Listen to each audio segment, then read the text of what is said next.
अस्सलाम वालेकुम रहमतुल्लाहि व बरकातुहू। उम्मीद करता हूँ आप सब खैरियत से होंगे। अल्लाह तबारक व तआला आपके लिए और मेरे लिए आसानियाँ पैदा फरमाए। चैनल का नाम तो वही रहेगा केमिस्ट्री विद मुबीन, लेकिन आज मैं आपके लिए केमिस्ट्री का कोई लेक्चर नहीं लेके आया। आज की वीडियो बहुत ही मुफीद है तमाम स्टूडेंट्स के लिए और तमाम दोस्तों के लिए। जब से मैं यूएस से आया हूँ तो बहुत सारे स्टूडेंट्स के और दोस्तों के मैसेजेस आ रहे हैं कि हम भी स्कॉलरशिप के लिए अप्लाई करना चाहते हैं, तो आप हमें गाइड करें। तो कोई मसला नहीं, मैं हाज़िर हूँ। मैं आपको स्टेप बाय स्टेप सारा प्रोसेस समझाऊँगा कि आपने किस तरह स्कॉलरशिप हासिल करनी है। इस वीडियो सीरीज़ में हम तरतीब के साथ स्टेप बाय स्टेप पूरे प्रोसेस को कवर करेंगे और ये वीडियो सीरीज़ का आगाज़ इसलिए कर रहा हूँ कि हम ज़ीरो लेवल से काम का आगाज़ करेंगे। तो आज की जो वीडियो है ये बिगिनर्स के लिए है कि आपने आगाज़ कहाँ से करना है। क्योंकि आपको पता है, आप जानते हैं कि हमेशा सबसे पहला स्टेप ही सबसे डिफ़िकल्ट होता है। तो पहला स्टेप यानी आपका आगाज़ ही थोड़ा डिफ़िकल्ट होगा और उसके बाद इंशाअल्लाह आपके लिए अल्लाह ताला आसानियाँ पैदा फ़रमाएँगे। जिन स्टूडेंट्स को और जिन दोस्तों को मैसेजेस का जवाब नहीं दे सका, उनसे माज़रत है, उनसे मैं माफ़ी चाहता हूँ। क्योंकि इधर आके जो है लाइफ़ थोड़ी ज़्यादा बिज़ी हो गई है, काम ज़्यादा होता है और बस अपने पास अपने लिए भी वक़्त नहीं होता। तो इसलिए मैं जनाब आप सबसे माफ़ी चाहता हूँ। लेकिन ये वीडियो रिकॉर्डिंग का मकसद ये है कि इस तरीके से जो मेरा पैगाम है वो तमाम दोस्तों तक, तमाम स्टूडेंट्स तक आसानी से ज़्यादा दूर तक जा सकता है। और ये सारा जो कंप्लीट प्रोसेस है मैं एक वीडियो में कवर नहीं कर सकता, इसलिए ये एक सीरीज़ होगी, तरतीब के साथ स्टेप बाय स्टेप सारा प्रोसेस इसमें कवर किया जाएगा। तो आज जो है हम ज़ीरो लेवल से शुरू करने वाले हैं कि आपको कुछ पता ही नहीं है, आप बिल्कुल ब्लैंक हैं। तो मुझे बहुत सारे दोस्तों के ऐसे मैसेजेस मौसूल होते हैं कि मुझे पढ़ के खुद हँसी आ रही होती है कि यार मैं अब इनको क्या जवाब दूँ। मतलब वो मुझे कह रहे होते हैं कि आप मेरे लिए यूनिवर्सिटी ढूँढ दें, आप मुझे ये बता दें, आप मुझे ये बता दें। तो ये उन तमाम सवालों का जवाब आज के लेक्चर में है कि आप ज़ीरो लेवल पे हैं, आप बिगिनर हैं, आपको कुछ पता ही नहीं है, आपने कैसे सर्च करना है। तो आज की जो ये वीडियो है आपने कंप्लीट देखनी है और इसके बाद अगली वीडियोस जो है वो स्टेप बाय स्टेप पूरे प्रोसेस को कवर करेंगी और आपने मज़ीद जो है वो वीडियो को देख के अपने ऊपर अप्लाई करके देखना है कि मैं इस वक्त कहाँ पे हूँ और मैं नेक्स्ट किस स्टेप पे जा रहा हूँ। तो इस तरीके से आप इंशाल्लाह आगे से आगे बढ़ते जाएंगे। आगे बढ़ने से पहले चैनल को सब्सक्राइब कर दें और बेल आइकन को लाजमी प्रेस करें ताकि आने वाली वीडियो का नोटिफिकेशन आपको मिल सके, क्योंकि ये वीडियोस अब आपके लिए बहुत मुफीद साबित होने वाली हैं। तो सबसे पहले तो आपको ये सोचना है कि आपकी ज़िंदगी का मकसद क्या है, आप करना क्या चाहते हैं। अगर आप सिर्फ तालीम ही हासिल करना चाहते हैं और आप हैं भी पाकिस्तान में, तो उसके लिए तो फिर आपके पास बहुत सारा पैसा होना चाहिए। अगर आप सिर्फ पैसे कमाना चाहते हैं और अगेन पाकिस्तान में रहते हुए, तो उसके लिए फिर से आपके पास बहुत सारा पैसा होना चाहिए। लेकिन अगर आप पैसे भी कमाना चाहते हैं और तालीम भी हासिल करना चाहते हैं, तो फिर उसके लिए आपको क्या करना होगा? फिर उसके लिए आपको ढूँढनी होगी कोई ना कोई स्कॉलरशिप, ताकि आप पाकिस्तान से बाहर निकलें और कहीं दूसरे मुल्क में जाकर पढ़ें भी और वो लोग आपको पैसे भी दें, आपके पढ़ने की वजह से कि आप यहाँ पर आगे पढ़ रहे हैं जी, थैंक यू वेरी मच। तो अब आते हैं जी मुकम्मल प्रोसेस की तरफ कि अगर आप बैरून मुल्क स्कॉलरशिप पे अप्लाई करते हैं और अप्लाई करने से लेके एंड तक टोटल कितने स्टेप्स हैं, तो जनरली हर बंदे का समझाने का तरीकाकार अपना-अपना है। तो हर बंदे ने अपने लिहाज से जो है वो स्टेप्स को डिवाइड किया होता है। तो मैं अपने लिहाज से बात करूँगा कि मैंने उसे किस तरीके से कैटेगराइज़ किया है। तो उसमें जो सबसे पहला स्टेप है मेरे पास वो ये है कि आपने अपने लिए कोई ना कोई स्कॉलरशिप ढूँढनी है। ये पहला स्टेप है और ये सबसे डिफ़िकल्ट स्टेप है बिगिनर्स के लिए कि स्कॉलरशिप कैसे ढूँढनी है। हमें तो पता ही कुछ नहीं है कि स्कॉलरशिप भला क्या है और हम ढूँढेंगे कैसे? ये सबसे पहला डिफ़िकल्ट स्टेप होगा बिगिनर्स के लिए। और उसके बाद दूसरा जो आपने काम करना है वो ये करना है कि आपने उसकी डेडलाइन चेक करनी है कि स्कॉलरशिप पे आप एंड कब तक अप्लाई कर सकते हैं। तीसरा आपने उसकी रिक्वायरमेंट्स चेक करनी है कि उस स्कॉलरशिप की रिक्वायरमेंट्स क्या हैं, कौन-कौन से डॉक्यूमेंट्स रिक्वायर्ड हैं, कौन-कौन सी स्किल्स रिक्वायर्ड हैं, तो वो रिक्वायरमेंट्स आपने लाज़मी चेक करनी है।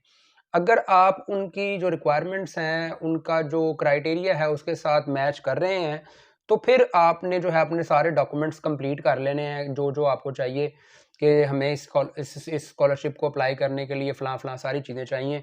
ए टू ज़ेड सारी चीज़ें वो आपने पूरी कर लेनी है। और उसके बाद अगला स्टेप है अप्लाई करना। देखें जी, आपको मोस्टली ऐसे कई जो है वो चीज़ें देखने को मिलेंगी, मीम्स देखने को मिलेंगी कि जी किसी एक दोस्त ने दूसरे को कह दिया कि तुम मेरी हेल्प कर दो, और हेल्प क्या है, वो आपको कह दे जी आप मेरे से अप्लाई कर दो। तो ये जो फॉरेन कंट्रीज़ में स्कॉलरशिप पे अप्लाई करना होता है ना, ये उस तरह नहीं है कि जिस तरह हमारी यूनिवर्सिटी के बाहर जो है वो फट्टा लगा के बैठे होते हैं और ₹200 लेते हैं और यूनिवर्सिटी में अप्लाई कर देते हैं। तो यहाँ जो स्कॉलरशिप को अप्लाई करने का जो प्रोसेस होता है, ये थोड़ा लेंथी होता है और ये टाइम कंज्यूमिंग होता है। और जो भी आपका कोई जानने वाला या दोस्त कहीं बाहर निकला हुआ है पढ़ने के लिए, तो उसके पास इतना टाइम बिल्कुल नहीं होगा कि वो आपके लिए बैठ के जो है वो स्कॉलरशिप पे अप्लाई करे। तो इसके लिए आपको गाइडलाइन जो है वो मिल सकती है, दूसरा बंदा आपको गाइड कर सकता है कि ये आपने इस तरह करना है, लेकिन करना आपको खुद ही पड़ेगा। अगर आप ये किसी से करवाते हैं, मतलब डिफरेंट एजेंट्स होते हैं, वो आपसे पैसे ले लेंगे अच्छे खासे, और अगर आपके पास अच्छे खासे पैसे हैं, तो फिर आप दे सकते हैं, कोई मसला नहीं। लेकिन अगर नहीं है, तो फिर थोड़ी-सी मेहनत ज़रूर करें, लेकिन आप कर सकते हैं। मैंने भी खुद ही किया था, मैंने किसी से नहीं करवाया था। अप्लाई करने के बाद जो है वो आपको यूनिवर्सिटी की तरफ से एक ईमेल आएगी। अगर जो है आपकी जो एप्लीकेशन है उन्हें अच्छी लगती है और वो आपको शॉर्टलिस्ट करते हैं इंटरव्यू के लिए, तो आपको एक ईमेल आएगी कि वो आपका इंटरव्यू करना चाहते हैं। इंटरव्यू जो है वो किस तरह का होगा, हम सारे स्टेप्स को one by one completely explain करेंगे। तो इंटरव्यू वाले स्टेप पे जाके उसे भी मैं एक्सप्लेन करूँगा कि इंटरव्यू को किस तरह तैयार करना है और इंटरव्यू में किस तरह अपीयर होना है। तो इंटरव्यू के बाद जो है वो फिर इंतज़ार की घड़ियाँ, जहाँ पर आप इंतज़ार करेंगे फाइनल डिसीजन का कि आपको यूनिवर्सिटी सेलेक्ट कर रही है या रिजेक्ट कर रही है।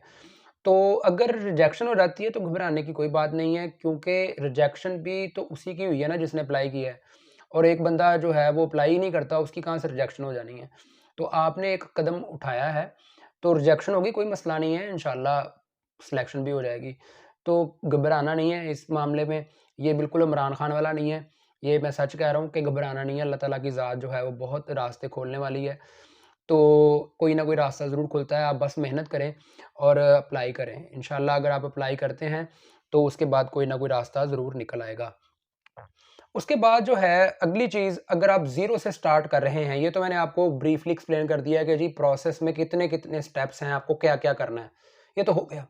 अब इसमें से जो बात है ये कि मैं अगर ज़ीरो से स्टार्ट कर रहा हूँ, मुझे कुछ पता नहीं है, मैंने अप्लाई करना है, मुझे कुछ पता नहीं है, तो मैंने कहाँ से शुरू करना है? 3 चीज़ें आपने सबसे पहले देखनी है। नंबर 1, कि आप किस तरह की स्कॉलरशिप पे अप्लाई कर रहे हैं। मतलब आप फुली फंडेड स्कॉलरशिप चाहते हैं या पार्शियली फंडेड चाहते हैं? तो सबसे पहली चीज़ तो आपने ये देखनी है कि आप किस टाइप की स्कॉलरशिप को टारगेट करना चाह रहे हैं। और मिसाल के तौर पर एक बंदा है, वो कहता है जी मैं तो फुली फंडेड स्कॉलरशिप ही चाहता हूँ, मेरे पास तो ₹1 नहीं है खर्च करने को, मैं वहाँ जाकर नहीं खर्च कर सकता, मैं पाकिस्तान में कहीं से माँग-मूँग के गुज़ारा कर लूँगा, अप्लाई कर दूँगा, लेकिन वहाँ जाकर मैं नहीं मज़ीद खर्च कर सकता, तो इसलिए मुझे फुली फंडेड स्कॉलरशिप ही चाहिए। तो जब आपने एक माइंड बना लिया कि जी मुझे फुली फंडेड ही चाहिए, तो आप पार्शियली फंडेड स्कॉलरशिप को फिर देखें ही ना, इस तरह आपका टाइम बच जाएगा। तो इसलिए जो मैं सबसे पहले चीज़ सजेस्ट करूँगा वो ये है कि आपने अपने दिमाग में ये बैठ के सोच लेना है कि मुझे किस तरह की स्कॉलरशिप चाहिए, और डिसाइड करने के बाद फिर बाद में आपने रास्ते नहीं बदलने, कश्तियाँ जला के ही चलना है काम में। जब आपने एक बार डिसाइड कर लिया कि जी मैंने ये फुली फंडेड ही स्कॉलरशिप लेनी है, तो फिर उसके बाद आपने रास्ते में माइंड बदल के कहीं दूसरी तरफ नहीं देखने चले जाना। एक माइंड बना लें। उसके बाद दूसरी चीज़ जो है वो लेवल ऑफ स्कॉलरशिप है कि आप किस लेवल की स्कॉलरशिप पे अप्लाई करना चाह रहे हैं। मसलन बीएस के लिए कर रहे हैं, एमएस के लिए कर रहे हैं, पीएचडी के लिए कर रहे हैं, पोस्ट डॉक के लिए कर रहे हैं। तो खैर मैं तो खुद अभी पीएचडी में हूँ, तो मुझे पोस्ट डॉक का एक्सपीरियंस नहीं है, लेकिन मुझे पता ज़रूर है कि पोस्ट डॉक जो है वो उसके लिए आपको क्या करना पड़ेगा। और तीसरे नंबर पर आप ये देखें कि आप किस कंट्री की स्कॉलरशिप को टारगेट कर रहे हैं। मिसाल के तौर पर मैंने जब एमएस के लिए अप्लाई किया था, तो मैं सोच रहा था मेरा चाइना में भी हो जाए तो ठीक है, मैं चला जाऊँगा। लेकिन जब मैंने एमफिल कर लिया था और मैं पीएचडी के लिए अप्लाई करना चाह रहा था, तो मैंने ये सोच लिया था कि अब मैंने चाइना अप्लाई नहीं करना, जो मर्ज़ी हो जाए। जब मैंने पीएचडी के लिए अप्लाई किया, तो मेरे ज़हन में एक बात थी कि जी मैंने अब चाइना अप्लाई नहीं करना। मैंने पीएचडी करनी है तो चाइना के अलावा या तो किसी यूरोपियन कंट्री से करूँगा या यूएसए, यूके वगैरह से करूँगा। मैंने चाइना से पीएचडी नहीं करनी। तो ये कंट्री आप सिलेक्ट कर रहे हैं कि जी मैंने अब किस कंट्री से जो है वो पीएचडी करनी है या एमएस करना है या बीएस करना है, क्या करना है। तो कंट्री का क्या रोल है, मैं इसके बारे में भी आपको आगाह करूँगा। फॉर एग्ज़ाम्पल मैं अगर बात करता हूँ इटली की या चाइना की, तो मोस्ट ऑफ दी जो यूनिवर्सिटीज़ हैं इटली की या चाइना की, उनके अंदर जो है वो आइल्ट्स रिक्वायर्ड नहीं होता। अब एक बंदा है मेरे जैसा गरीब है, वो सोचता है कि जी मेरे पास तो आर्ट्स करने के पैसे नहीं है, मैं नहीं आर्ट्स करना चाहता या मैं नहीं कर सकता या मुझसे नहीं होगा। तो लेकिन उसको फिर इंग्लिश प्रोफिशिएंसी सर्टिफिकेट चाहिए होगा, वो उसे कहाँ से मिलेगा? वो उसे मिलेगा अपनी लास्ट यूनिवर्सिटी से, जहाँ से उसने अपनी टर्मिनेटिंग डिग्री यानी लास्ट डिग्री की होगी, उस यूनिवर्सिटी से वो अपनी इंग्लिश प्रोफिशिएंसी सर्टिफिकेट लेगा। इसकी ज़रूरत होती है। अगर आप आइट्स नहीं करते तो आपको ये सर्टिफिकेट चाहिए होगा जो कि आपको यूनिवर्सिटी से मिलेगा। अच्छा, अब कंट्री मैं इसलिए बोल रहा था कि अगर आपने डिसाइड कर लिया जी मैंने आर्ट्स नहीं करना, अब यूएसए, यूके वगैरह में तो आर्ट्स मैंडेटरी है, लाज़मी है, इसके बगैर तो आप अप्लाई नहीं कर सकते। तो इसका मतलब है कि जब आप स्कॉलरशिप ढूँढेंगे तो आप यूके, यूएसए वगैरह को देखेंगे नहीं, उसका फ़ायदा ही कोई नहीं है आपको। आप उसके अलावा डिफरेंट कंट्रीज़ की तरफ मूव करेंगे। अभी सऊदी अरब में जो है वो बहुत सारी यूनिवर्सिटी में स्कॉलरशिप आती हैं, तो वो भी आर्ट्स जो है वो लाज़मी माँगते हैं कि जी आर्ट्स चाहिए लाज़मी, बैंड्स की रिक्वायरमेंट भी मेंशन होती है कि कितने-कितने होने चाहिए। तो मलेशिया में स्कॉलरशिप आते हैं, वो भी आर्ट्स रिक्वायर्ड करते हैं, बहुत सारी यूनिवर्सिटीज़ जो हैं वो आर्ट्स माँगती हैं। तो उसके लिए आपको कम से कम उनकी रिक्वायरमेंट के साथ मीट करना पड़ेगा और उस तरह की आपको जो है वो बैंड्स चाहिए होंगे जितनी उनकी रिक्वायरमेंट होगी। तो कंट्री की बात मैं इसलिए कर रहा था, अगर आपके पास आर्ट्स है, तो फिर आप टॉप लेवल की जो है वो स्कॉलरशिप पे अप्लाई कर सकते हैं और अगर आपका प्रोफाइल थोड़ा स्ट्रॉन्ग है, तो आपके चांसेस और ज़्यादा हो जाएँगे। लेकिन अगर आपके पास आइट्स नहीं है तो देखें उस वैकेंसी पे, उस पोज़ीशन पे जहाँ पर आइट्स रिक्वायर्ड नहीं है, वहाँ पर आप भी अप्लाई कर रहे हैं, आपने आइट्स नहीं किया हुआ और वहाँ पर वो बंदा भी अप्लाई कर देगा जिसने आइट्स किया हुआ। तो फिर आप देखें कौन सिलेक्ट होगा, एक चीज़ होगी। दूसरी चीज़, आप एक यूनिवर्सिटी में एक स्कॉलरशिप पे अप्लाई कर रहे हैं, जहाँ पर मतलब कोई ज़्यादा रिक्वायरमेंट नहीं है, जनरल सी रिक्वायरमेंट्स हैं। तो आप वहाँ अप्लाई कर रहे हैं, वहाँ पर एक ऐसा बंदा भी अप्लाई कर रहा है, जिसने आइट्स भी किया हुआ है और जिसके पास कोई ऑनलाइन कोर्स भी है, मतलब उसने कोई ऑनलाइन कोर्स किया हुआ है, उसके पास कोई टेक्निकल स्किल्स भी हैं, तो फिर देखें किसका प्रोफाइल ज़्यादा स्ट्रॉन्ग होगा, किसकी सिलेक्शन के चांसेस ज़्यादा होंगे। स्कॉलरशिप को अगर आपने ज़ीरो से स्टार्ट करना है, तो ये उसका तरीकाकार है कि आप सबसे पहले इन 3 चीज़ों को डिसाइड कर लें। फिर बहुत सारे बंदे ये बात करते हैं जी, मुझे तो फलाँ मुल्क की यूनिवर्सिटीज़ के नाम ही नहीं आते। तो ये एक बहुत बेसिक सा सवाल है, क्यों नहीं आते? ये तो मुश्किल काम नहीं है। आप गूगल पे लिखें, आपको फ़र्ज़ कर लें चाइनीज़ यूनिवर्सिटीज़ के नाम चाहिए। आप गूगल पे लिख दें रैंकिंग ऑफ चाइनीज़ यूनिवर्सिटीज़, तो चाइनीज़ यूनिवर्सिटीज़ की जो रैंकिंग होगी उसमें सारी यूनिवर्सिटीज़ के नाम होंगे। आप अपनी पसंद की रैंकिंग में जहाँ पर आप अप्लाई करना चाहते हैं उस यूनिवर्सिटी की आप वेबसाइट को ओपन करें। वेबसाइट को ओपन करने के बाद आप उसकी जो है वो एडमिशन रिक्वायरमेंट में जाएँ, वहाँ से पढ़ें और अप्लाई करने का तरीका जैसे मैंने आपको स्टेप बाय स्टेप सारा बताया है। अब मैं किसी एक कंट्री को यहाँ पर स्पेसिफ़ाई क्यों नहीं कर रहा? क्योंकि मैं स्पेसिफ़िकली हर कंट्री के लिए जो है वो कोई ना कोई वीडियो ज़रूर बनाऊँगा। क्योंकि चाइना अप्लाई करने का तरीकाकार डिफरेंट है, इटली का डिफरेंट है, यूएसए, यूके का डिफरेंट है। तो डिफरेंट कंट्रीज़ का जो अप्लाई करने का तरीकाकार है वो डिफरेंट होता है। इसलिए इस वीडियो में मैं उसे कवर नहीं करूँगा। और एक वीडियो के अंदर मैं सारा प्रोसेस डिटेल से एक्सप्लेन भी नहीं कर सकता।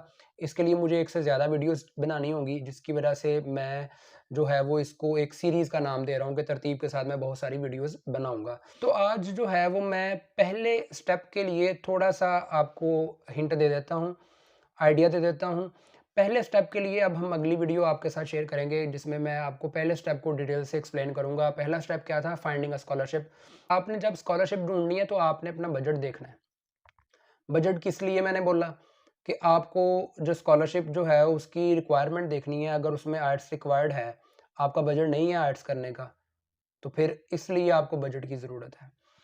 दूसरे नंबर पर जो आपने चीज़ देखनी है स्कॉलरशिप के अंदर वो है स्किल, कि क्या उस स्कॉलरशिप के अंदर कोई स्किल्स रिक्वायर्ड तो नहीं है? कोई ऑनलाइन कोर्स रिक्वायर्ड तो नहीं है?